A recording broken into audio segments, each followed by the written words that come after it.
Hi, my name's Keith Nitka. I'm the Battleship Operations Manager, and I want to thank you for joining me today on this Whiskey Wednesday virtual adventure. Today with me, I have a shipmate of mine, former crew member. This is Gary of Majeske. He served on board Battleship Wisconsin with me during Desert Shield, Desert Storm, 1990-1991. He was a first-class hospitalman on board the ship. He actually made chief here, and he retired from the Navy then as a senior chief hospitalman. But I've asked him to come back today to help me with battle dressing stations. We're here in the wardroom today. We're open for tours, so there's going to be some background noise, but Gary and I are going to walk through this space and the other battle dressing spaces on board the ship and explain a little bit about what goes on here. So again, this is the wardroom. Its primary function is where all the officers, except for one officer, eat their meals. If you want to know what that one officer that does not eat here is, you're going to have to come down to the ship and we can tell you all about that. But this is the wardroom. And during general quarters or we go to battle stations, this is one of 4 battle dressing stations on board the ship. But I've got Gary here, and Gary's going to tell us about what exactly happens here as far as a battle dressing station. So Gary, thank you very much for joining me today. I appreciate your assistance. Thank you, Keith. So as Keith said, that we have 4 battle dressing stations on board the Wisconsin, and what would happen is that when the ship would go to GQ, the corpsmen, the medical personnel, would go disperse throughout the ship to the 4 different battle dressing stations and man those so that there was medical coverage in all different parts. And as Keith said, this is the wardroom one. The table here was actually set up so it could be used as a table and to do any sort of medical procedures. And it always had a surgical light to it. And if we lost the power, then we had the lanterns, battle lanterns here that would provide light to this area. Over here, we have most of the supplies for the battle dressing station, and it had oxygen. The silver round thing there was actually housed a sterilizer because as you used equipment, you may have to re-sterilize things if you had to do any sort of emergency procedures. And then in all the drawers, we had enough supplies to basically do anything we needed to do to take care of somebody in a medical emergency or just to help them to get them back into combat. So as soon as we got here, we would break everything down and open everything up and just basically get ready for any sort of casualties. Okay. That would, and there probably would be about 5 to 6 corpsmen that would be here during that time. Okay. So all the equipment that you needed as far as the battle dressing station is concerned is kept there in those drawers and cabinets. Yes, sir. Right? You didn't Yes, you sir. didn't necessarily bring anything We with didn't have you. to bring anything. It was all It's stationed here for you. just a matter of getting here quickly. Obviously, we're pretty close to the medical department, so this one got manned pretty quickly. But we would, and it would about every month, actually every month, it would be inventoried, and we would make sure that anything that we had to use was ready to go. Sure. You know, because you had things that were sterile, and you had to make sure that when they were sterile that they only lasted a certain amount of time. So if they had to be re-sterilized, we'd take them back down to medical and sterilize them and bring them back up and set it back up again for the next time. Okay. And then there's a water tank that's above this station right here. Yeah, that's emergency potable water. And if we needed water, obviously, you didn't know if you were going to have water here, but that was tested and always kept ready to be used for anything we needed for any sort of medical procedures. Okay. So at this battle dressing station in particular, since we're here, how many people would be here? And it's not all just corpsmen. There are other rates here stationed as well, correct? There's damage control.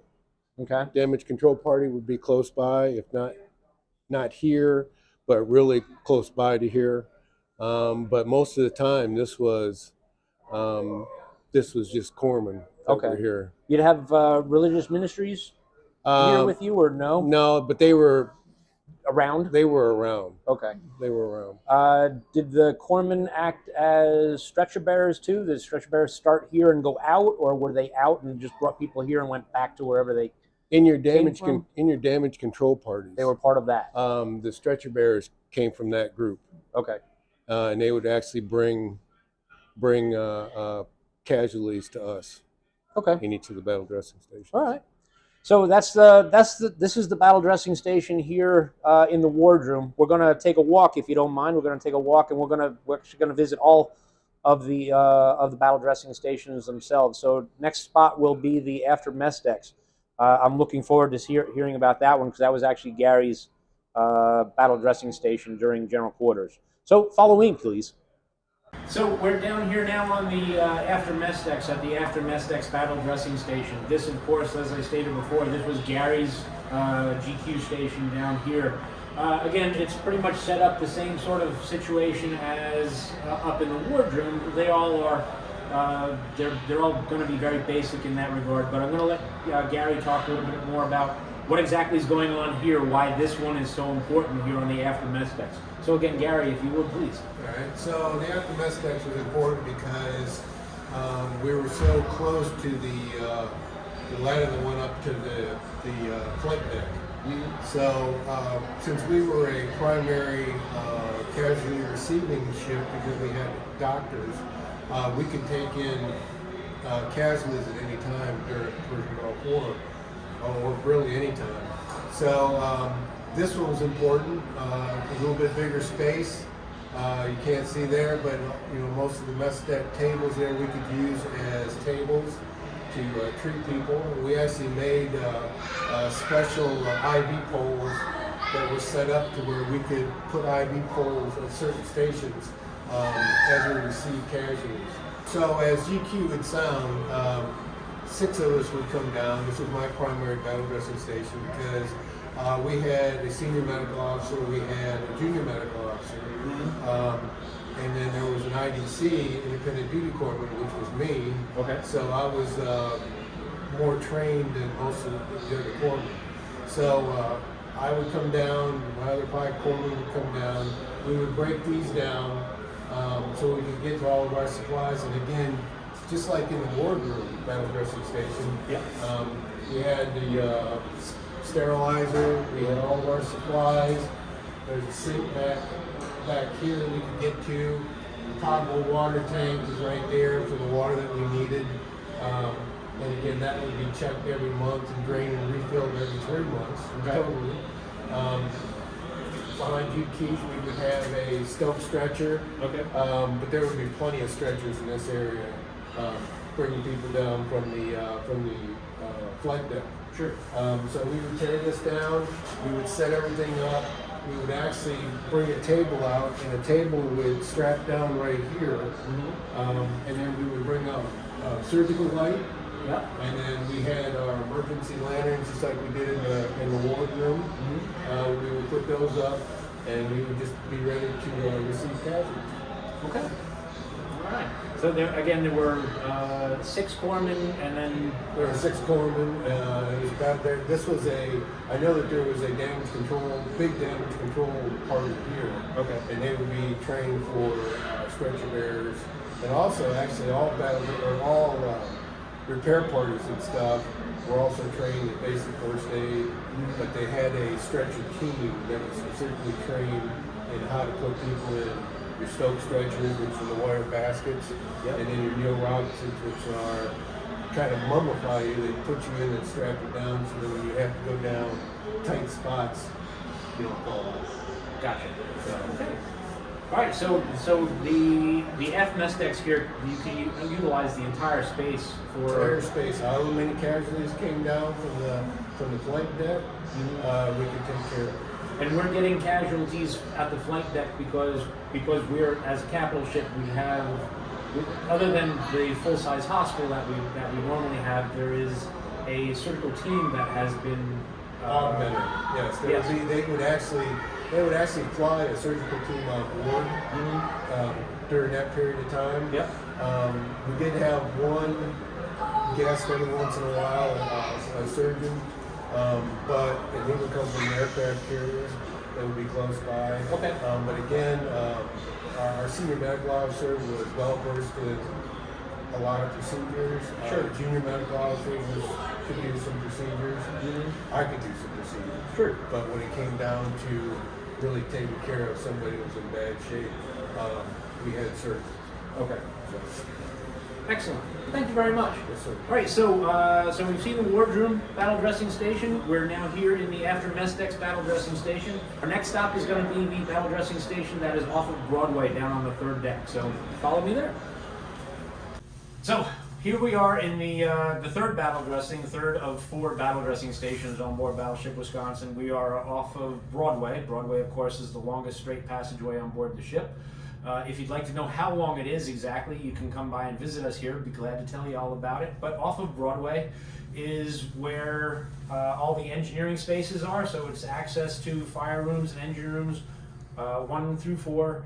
And then also at the ferry forward of Broadway is the hospital, the full-size hospital, everything that you can think of at Centera, Norfolk General, or Johns Hopkins if you're in Baltimore, anywhere, one of the bigger hospitals, we've got it here.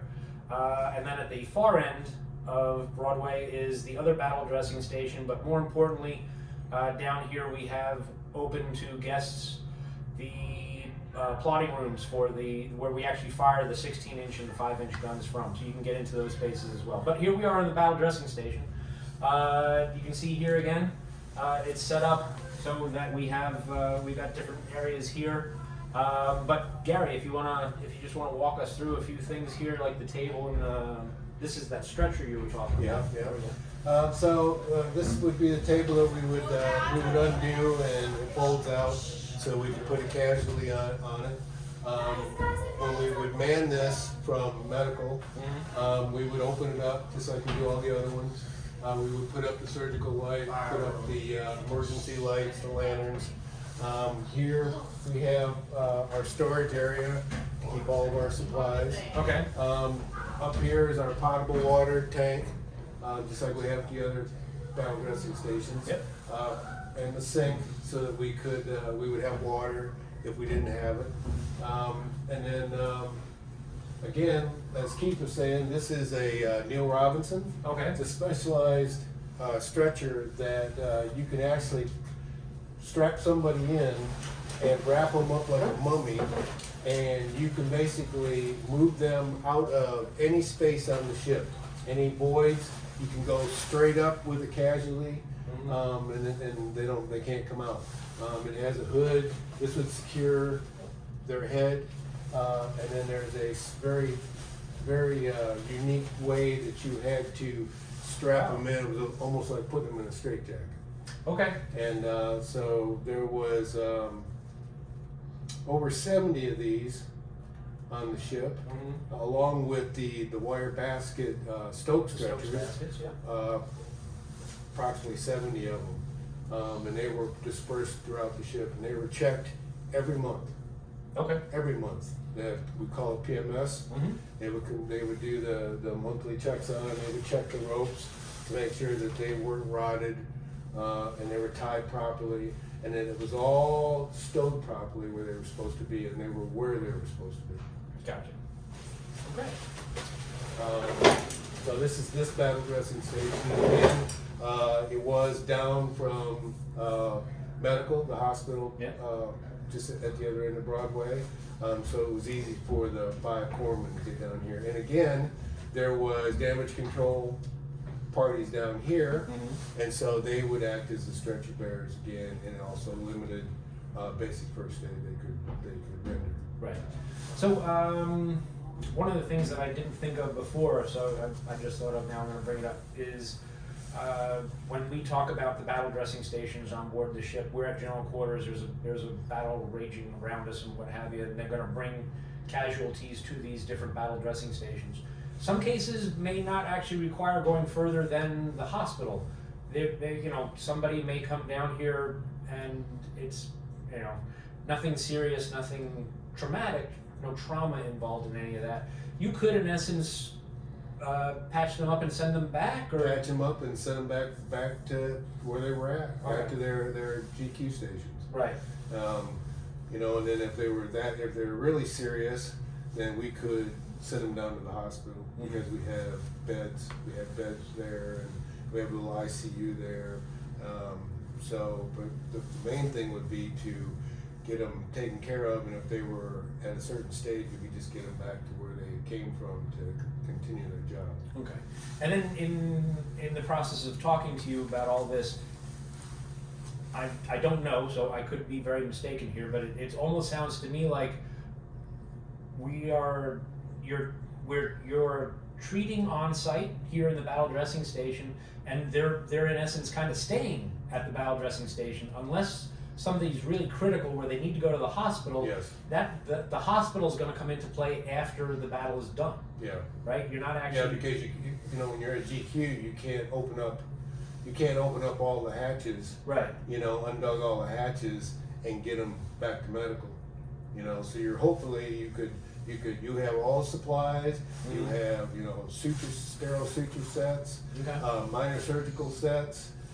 So you know, you just did the best you possibly could to get them taken care of, Sure. get them stabilized.